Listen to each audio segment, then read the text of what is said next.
నమస్తే. మనలో చాలామంది టాయిలెట్లో కూర్చున్న వెంటనే ఫోన్లు తీసే అలవాటు చేసుకున్నాం. ఆ తర్వాత 10 నుండి 15 నిమిషాలు గడిచిపోయినా మనకు తెలియదు. ఈ అలవాటు పూర్తిగా సాధారణమైనదిగా, హాని చేయనిదిగా అనిపిస్తుంది. కానీ వైద్యుల అధ్యయనాలలో సంచలన విషయాలు వెలుగులోకి వచ్చాయి. ఇది నెమ్మదిగా మీ పెల్విక్ ఆరోగ్యాన్ని దెబ్బతీస్తోంది. దీనివల్ల కలిగే నష్టాలేంటో చూద్దాం. టాయిలెట్కు ఒక నిర్దిష్ట ప్రయోజనం ఉంది అని, మీరు అక్కడ ఎంత ఎక్కువ సమయం గడిపితే శరీరంపై అంత అనవసరమైన ఒత్తిడి పడుతుంది అని వైద్య నిపుణులు హెచ్చరిస్తున్నారు. మీరు టాయిలెట్ సీటుపై కూర్చున్నప్పుడు సాధారణ కుర్చీలో కూర్చున్నంత మద్దతు మీ పురీషా నాళానికి లభించదు. గురుత్వాకర్షణ కారణంగా రక్తం కిందికి ప్రవహించడం మొదలవుతుంది. కాలక్రమేణా ఒత్తిడి పెరుగుతుంది అంటున్నారు వైద్యులు. మీరు 10 నిమిషాల కంటే ఎక్కువసేపు కూర్చుంటే ఈ ఒత్తిడి మీ రక్తనాళాలపై ప్రభావం చూపడం ప్రారంభిస్తుంది. దీని సర్వసాధారణ ఫలితం హెమరాయిడ్స్. ఇవి మలద్వారంలో వాచిన సిరలు. ఇవి నొప్పి, రక్తస్రావానికి కారణమవుతాయి అంటున్నారు. సమస్య అక్కడితో ముగియదు.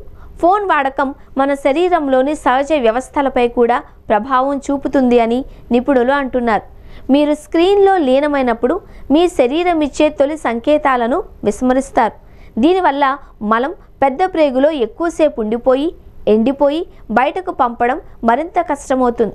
ఇది మలబద్ధకం, మొలలు, పాయువు పగుళ్ళు వంటి సమస్యలకు దారితీస్తుంది అని వైద్య నిపుణులు హెచ్చరిస్తున్నారు. వైద్యులు దీనిని స్ట్రెయినింగ్ పారాడాక్స్ అని కూడా అంటారు. దీని అర్థం ఏంటి అంటే, మీరు ఉద్దేశపూర్వకంగా ముక్కకపోయినా ఎక్కువసేపు కూర్చోవడం వల్ల పెల్విక్ ఫ్లోర్పై నిరంతరంగా తేలికపాటి ఒత్తిడి ఏర్పడుతుంది. దీనివల్ల మలద్వారం సున్నితమైన పొరలో చీలిక అంటే ఫిషర్స్ ఏర్పడవచ్చు. ఇది చాలా బాధాకరంగా ఉంటుంది. దీనిని నివారించడానికి సులభమైన మార్గం 5 నిమిషాల నియమాన్ని పాటించడం. మీరు 5 నిమిషాల లోపు ముగించలేకపోతే లేచి తర్వాత మళ్ళీ ప్రయత్నించాలి. లైబ్రరీ లేదా ఆఫీస్ వంటి మరుగుదొడ్డిని ఉపయోగించడం మంచిది కాదు అని వైద్యులు సూచిస్తున్నారు. ఈ నియమాన్ని పాటించడంలో అత్యంత ముఖ్యమైన విషయం ఏంటి అంటే, మీ ఫోన్ను టాయిలెట్కు దూరంగా ఉంచడం.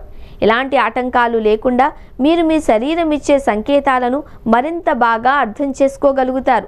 ఎక్కువ సమయం వృధా చేయకుండా ఉండగలుగుతారు. అంతేకాకుండా మీరు కూర్చునే భంగిమ కూడా ముఖ్యమైనది.